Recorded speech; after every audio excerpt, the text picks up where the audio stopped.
Bismillahirrahmanirrahim. Biology first year National Book Foundation. After the non-cyclic photophosphorylation, we are going to start cyclic photophosphorylation. और आपसे request यही है कि पहले आपने लाइट रिएक्शन सुनना है, फिर नॉन साइक्लिक सुनना है, फिर साइक्लिक सुनना है, और बल्कि चैप्टर स्टार्ट से पढ़ के आएंगे तो बातें आपको मजीद अच्छी समझ आएंगी। थ्योरेटिकल चीजें जो लिखवा रहा हूँ आपने उतनी लिखनी है, फिर ये डायग्राम समझाऊंगा, टॉपिक क्लोज हो जाएगा। कितना है? अच्छा, यहाँ पे आपसे कोई पूछे ना कि साइक्लिक में आपके पास क्या फॉर्म होता है, तो सिर्फ यहाँ पे एटीपी फॉर्म होता है, ये एमसीक्यू में आ सकता है। और उसके अलावा वहां पे हमने पढ़ा था NADPH एटीपी और ऑक्सीजन रिलीज होता है नॉन साइक्लिक में। अब process occurring in the thylakoid membrane, thylakoid, बस जो थ्योरी लिखवा रहा हूँ ये आपने इतनी ही लिखनी है। इन्वॉल्विंग ओनली फोटो सिस्टम 1, इसमें सिर्फ फोटो सिस्टम 1 की इन्वॉल्वमेंट होती है, फोटो सिस्टम 2 यहाँ इन्वॉल्व नहीं होता। अभी आपको बात सारी समझ आ जाएगी। और फोटो सिस्टम 1 आपको पता है कितनी वेवलेंथ की लाइट एब्जॉर्ब करता है, 700 नैनोमीटर की। इट प्रोड्यूस, ये एमसीक्यू की बातें हैं, साथ साथ बताता हूँ, इनको समझा करें। It produce ATP but not NADPH और ऑक्सीजन। क्यों नहीं ये प्रोड्यूस करता? As electron are cycle back, as electrons are cycle back to PS1, photo system 2 में जाते नहीं, दोबारा फोटो सिस्टम 1 में आ जाते हैं। Rather than reduce to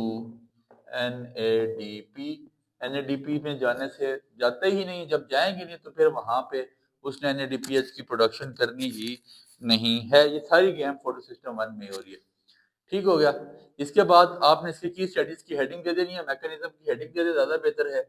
mechanism की दे दें, मैकेनिज्म होगा क्या जी सर? लाइट पर जो थ्योरेटिकल बातें लिखवा रहा हूं आपने वही लिखनी है। Light excites electrons in photo system 1 which are transferred to an electron। यहाँ पे फोटो सिस्टम 1 पे लाइट पड़ेगी, इलेक्ट्रॉन यहाँ से एक्साइट होंगे, ट्रांसफर होना शुरू हो जाएंगे। which are light excites electron in photosystem 1 which are transferred to an electron, यहाँ से इलेक्ट्रॉन निकलेगा, एक्सेप्टर PEA लिखा हुआ प्राइमरी इलेक्ट्रॉन एक्सेप्टर, उसको एक्सेप्ट करेगा। Acceptor these electrons then travel through an electron transport chain। Electron बच्चे आप अगर सोचते हैं ना कि मैं इसको पहले व्हाइट बोर्ड को भर लिया करूं और फिर समझाऊं, वो तरीका भी बहुत आसान है। लेकिन ये देखें, इसमें मेरी भी स्ट्रगल है, मैं चीज़ों को थोड़ा सा, अब सोचें कि उस पर स्ट्रगल करता हूँ, चीज़ें निकाल रहा होता हूँ कि यार कोई चीज़ आ रही है तो उसका मुझे किस फॉर्म में बताना चाहिए, तो इसलिए इसमें मेरी स्ट्रगल ज़्यादा है। मैं उस तरह भी करके बता सकता हूँ जैसे टीचर्स करते हैं, वो समझा देते हैं, इसी तरह सारी थ्योरी लिख के वो बातें आपको साथ साथ बता रहे होते हैं। तो ये चीज़ ज़्यादा ईजी है, थोड़ा सा लेक्चर लेंथी हो जाता है, मेरा फायदा इसमें कोई नहीं है, लेकिन ये है कि आपको बातें अच्छी समझ आती हैं। These electrons then travel through an electron transport chain including, अच्छा लिख लीजिएगा, इंक्लूडिंग, देखें फेराडॉक्सिन भी इंक्लूड हो रहा है यहाँ पे, FT का मतलब फेराडॉक्सिन। आपको सारी बात समझ आ जाएगी अगर आप नॉन साइक्लिक सुन के आएंगे। और नॉन साइक्लिक सबसे इंपॉर्टेंट है प्लास्टोक्विनोन, ये सारे आपके पास प्रोटीन्स हैं, and cytochrome complex before returning to PS1। क्या कहा जी? लाइट एक्साइट हुई, यहाँ पे पड़ी फोटो सिस्टम 1 पे, इलेक्ट्रॉन एक्सेप्टर से इलेक्ट्रॉन यहाँ से चले गए इलेक्ट्रॉन एक्सेप्टर की तरफ, electron and travel through electron transport chain से गुजरते हुए कहाँ गए? फेराडॉक्सिन पे गए, फेराडॉक्सिन से आपके पास प्लास्टोक्विनोन पे गए, एंड देन साइटोक्रोम कॉम्प्लेक्स से होते हुए दोबारा कहाँ पे आ जाएंगे? फोटो सिस्टम 1 पे। यहाँ से आगे पीछे वो बिल्कुल नहीं जा रहे, ठीक है। तो जब आगे पीछे नहीं जा रहे तो फिर क्या वजह है, फिर क्या होगा? तो फिर आपके पास इलेक्ट्रॉन की साइक्लिक फ्लो हो रही है, नॉन साइक्लिक नहीं हो रही। जब साइक्लिक फ्लो हो रही है तो फिर सर होना क्या चाहिए, होगा क्या? तो बच्चे फिर सिंपल एटीपी की प्रोडक्शन होती है, एनएडीपी की और ऑक्सीजन की प्रोडक्शन नहीं हो रही। फिर एनर्जी को कहाँ से मिलती है, अगली हेडिंग दीजिएगा, एनर्जी प्रोडक्शन एज इलेक्ट्रॉन, लिख लीजिएगा, as electron pass through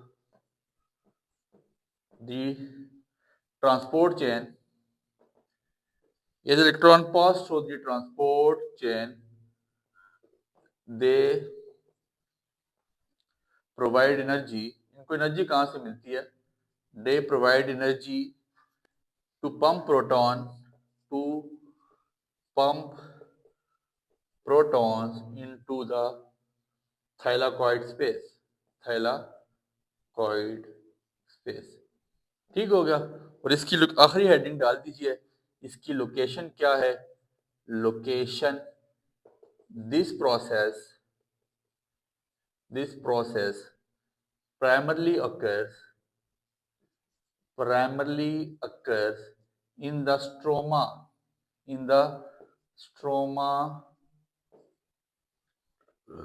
this process primarily occurs in the stroma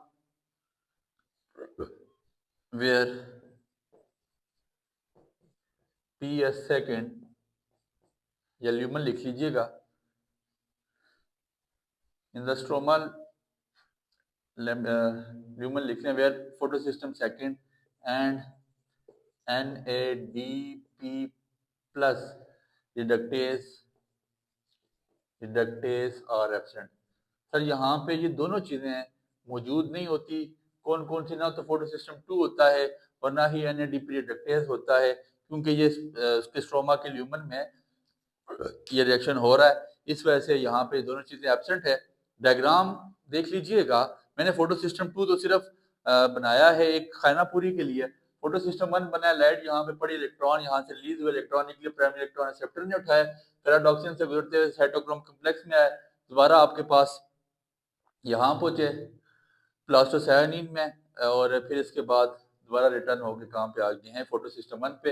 ये आपके पास एक साइक्लिक फ्लो बन रहा है, एक साइकिल बन रही है, देखें एरो डाले हैं साथ, आप भी एरो डालें, इलेक्ट्रॉन का एक साइक्लिक फ्लो है, इसलिए इसको हम साइक्लिक फोटोफॉस्फोराइलेशन का नाम देते हैं।